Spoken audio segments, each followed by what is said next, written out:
At the Olympics, you'd think your biggest rival is the person right next to you. But at the Milano Cortina 2026 Winter Olympics, turns out it was something else entirely. We're going to break down that wild first week, where man, the script just got torn to shreds. So let me ask you this. When you're standing there, hard pounding, who's your real opponent? Is it the world record holder? Or is it something you can't even see? Well, that first week gave us a pretty clear answer. It's this crushing weight of expectation. It's like this invisible giant sitting on your shoulders, and it has the power to turn a guaranteed gold into, well, something else entirely. Okay, so let's get into it. We're going to look at how this all went down, starting right from days 1 to 3, where the first cracks in the armor started to show.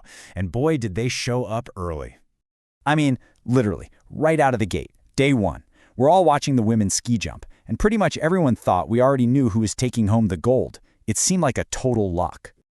And this is where things get wild. You've got Nika Prev from Slovenia, who's been just dominating the World Cup circuit. I mean, she was the one to beat, but she gets upset early.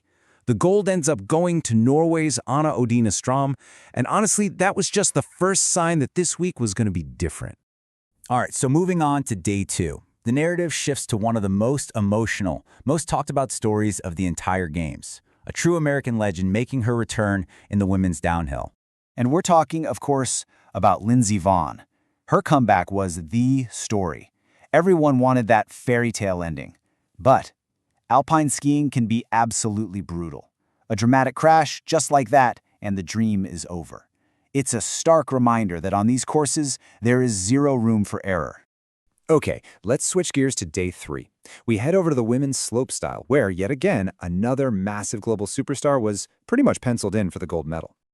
For an athlete like Eileen Gu, who's a reigning medalist, the bar is just ridiculously high. So when she finished with the silver, you might think, hey, silver's amazing, and it is, but in her world, that's considered an upset. The expectation was gold, simple as that. Instead, it was Switzerland's Mathilde Grimad on top of the podium. Just goes to show, nobody is truly unbeatable. So, as we get into the middle of the week, you can feel the pressure just ratcheting up. And that's when we saw some of the absolute giants of winter sports stumble. And that brings us to what might be the single biggest story of the week. Day 4, the women's alpine team combined. What happened here? Well, it left pretty much everyone completely speechless. Look, to really get the sheer scale of this, you have to understand who Mikaela Shiffrin is. We're talking about one of the greatest alpine skiers, maybe the greatest of all time, especially in slalom. She hadn't lost a single slalom all season long. She wasn't just the favorite, she was the guaranteed, the anchor, the sure thing. But from the moment she pushed out of the gate, something just seemed off. You could hear it in the commentators' voices. Even they were saying, she doesn't look comfortable.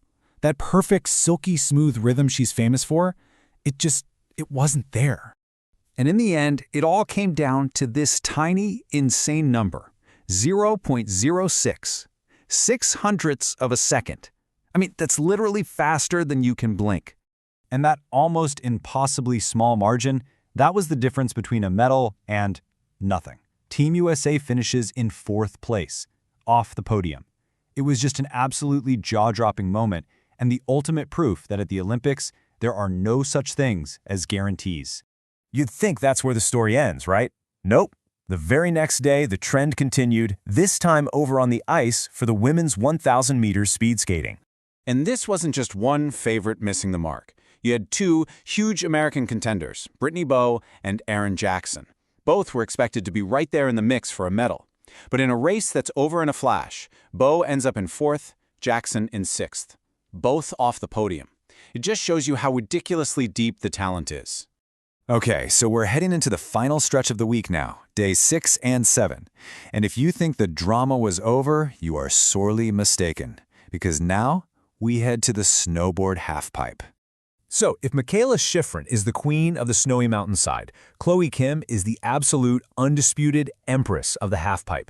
We're talking about a 3-time Olympic medalist, the defending gold medalist. Her dominance is legendary. Seriously, the conversation wasn't if she was going to win, it was by how much.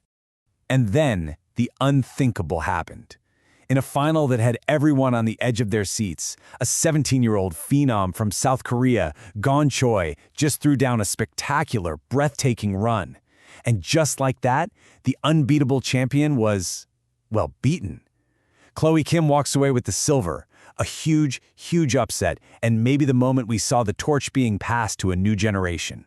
So when you step back and look at the whole week, I mean, wow, it was just a total unraveling of everything we thought we knew. A complete and utter rewrite of the Olympic script.